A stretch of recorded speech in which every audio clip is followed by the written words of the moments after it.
नमस्कार. Prime time बुलेटिनमध्ये मी ज्ञानदा कदम आपल्या सर्वांचं स्वागत करते. बुलेटिनची सुरुवात एका अत्यंत अभिमानास्पद बातमीने करूया.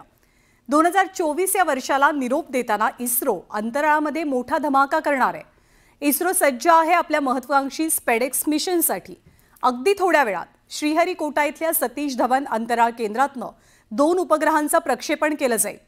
PSLV C60 रॉकेटच्या मदतीनं हे प्रक्षेपण केलं जाणार आहे.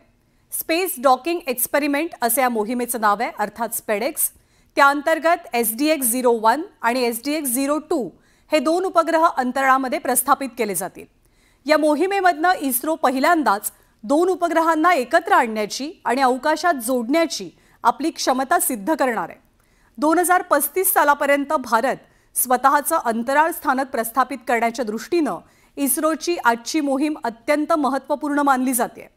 दोनही उपग्रहांच्या यशस्वी प्रक्षेपणानंतर जानेवारी 2025च्या पहिल्या आठवड्यापासून या उपग्रहांच्या माध्यमातून अंतराळामध्ये डॉकिंग आणि अनडॉकिंगच्या तंत्रज्ञानाची चाचणी सुरू केली जाईल. या यशस्वी प्रयोगानंतर अंतराळामध्ये डॉकिंग आणि अनडॉकिंग तंत्रज्ञानाची यशस्वी चाचणी घेणाऱ्या देशांच्या यादीत आपल्या देशाचा अर्थात भारताचाही समावेश होणार आहे. या यशानंतर तंत्रज्ञानाचा यशस्वी वापर करणारा भारत हा जगातला 4था देश असेल.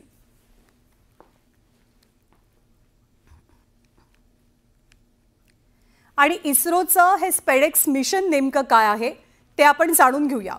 इस्रोच्या या मिशनचं नाव आहे स्पेडेक्स मिशन आणि या संदर्भात इस्रोनं एक व्हिडिओ सुद्धा जारी केलेला आहे. अवकाशामध्ये हे 2 उपग्रह सोडले जातील आणि हळूहळू अंतराळामध्ये म्हणजे पृथ्वीच्या कक्षामध्ये हे उपग्रह प्रस्थापित होणार आहेत. आता डॉकिंग म्हणजे नेमकं काय, म्हणजे या 2 उपग्रहांची एकत्रित जोडणी होणं याला डॉकिंग म्हणतात. ही जोडणी कशा पद्धतीने केलं जाईल याचं एक व्हिडिओच्या माध्यमातून डेमॉन्स्ट्रेशन आपल्याला इस्रोनं दाखवलेलं आहे.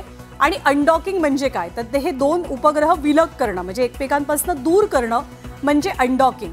डॉकिंग अनडॉकिंगची प्रोसेस महत्त्वाची का, तर आपल्या देशाला पुढच्या 10 वर्षांमध्ये स्वतःचं स्पेस स्टेशन तयार करायचं आहे आणि या स्पेस स्टेशनसाठी उपग्रहांचं डॉकिंग अनडॉकिंग अर्थातच हे स्पेडेक्स मिशन अतिशय महत्त्वपूर्ण मानलं जात आहे. या मिशनमध्ये जर आपला देश यशस्वी झाला तर जगातला भारत हा 4था देश असेल ज्याने या पद्धतीनं डॉकिंग अनडॉकिंग उपग्रहांचं अवकाशामध्ये यशस्वी केलंय. आणि अर्थातच पुढचं पाऊल असेल ते गगनयान मिशनच्या दृष्टिकोनातनं अत्यंत महत्त्वाचं, कारण याच गगनयान मिशनच्या माध्यमातून अंतराळामध्ये अंतराळवीर पाठवण्याचा भारताचा मानस आहे आणि त्याच अनुषंगानं आपलं स्पेस स्टेशन उभं राहणं तितकंच महत्त्वपूर्ण आहे.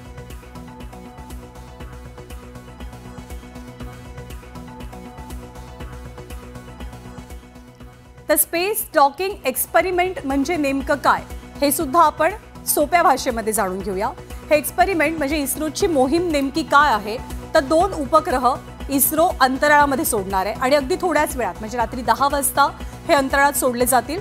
2 उपग्रहांना अंतराळामध्येच एकमेकांशी जोडण्याच्या मोहिमेला स्पेडेक्स मोहीम असं नाव देण्यात आलंय.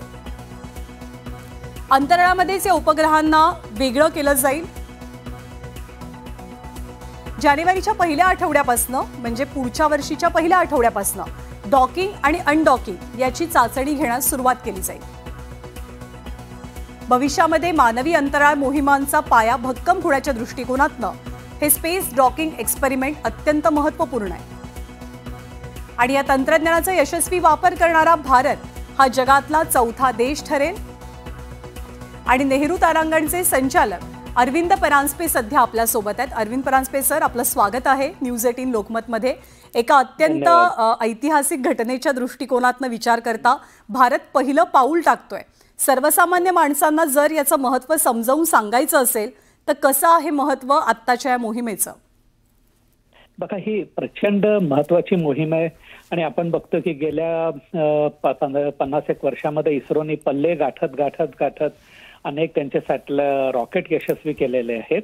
आणि आता ही जी मोहीम आहे ती अंतराळामध्ये जाऊन 2 सॅटेलाइट्सना एकत्र आणणं आणि नंतर त्यांना सोडवणं ही मोहीम आहे, ज्याची तुम्ही चर्चा करत होतात आता.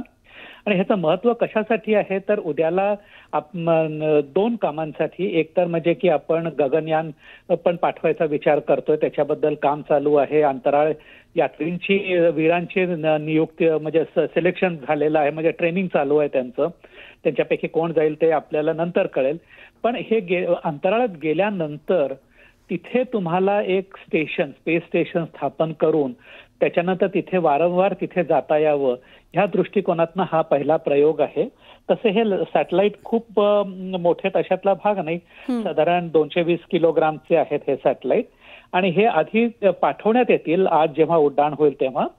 त्याच्यानंतर ह्यांच्यातलं अंतर वाढत जाईल आणि मग दोन्ही सॅटेलाइट्सना, दोन्ही कृत्रिम उपग्रहांना बरोबर एका कक्षेमध्ये आणण्यात येईल. आणि मग एका कक्षेत आणल्यानंतर मग ह्यांच्यातलं अंतर कमी कमी करत करत एका क्षणाला हे दोन्ही उपकरण दोन्ही सॅटेलाइट जोडल्या जातील. बरोबर. जोडल्या गेल्यानंतर त्यांच्यामध्ये दोन्ही याच्यामध्ये विद्युत प्रवाह इकडून तिकडे जातोय का नाही हे बघण्यात येईल. आणि मग त्याच्यानंतरचा शेवटचा टप्पा म्हणजे की ह्यांना विलग करणं, त्यांना वेगळं करणं दोघांना. तर ही जी एक प्रक्रिया आहे ह्याची इस्रो तपासणी करते आणि फार महत्वाची ही प्रक्रिया आहे. कारण आतापर्यंत सॅटेलाइट्स किंवा कृत्रिम उपग्रह पाठवण्याचे ज्या काही वेगवेगळे मिशन्स होते ते इस्रोनी अतिशय सक्सेसफुली, यशस्वीरित्या अगदी बरोबर आहे. आणि नवीन वर्षाचं स्वागत करत असताना हे मिशन सुद्धा इस्रोचं यशस्वी व्हावं अशी प्रत्येकाची इच्छा आहे. सर, आभार आपले, आपण सविस्तर प्रतिक्रिया दिलीत त्याबद्दल.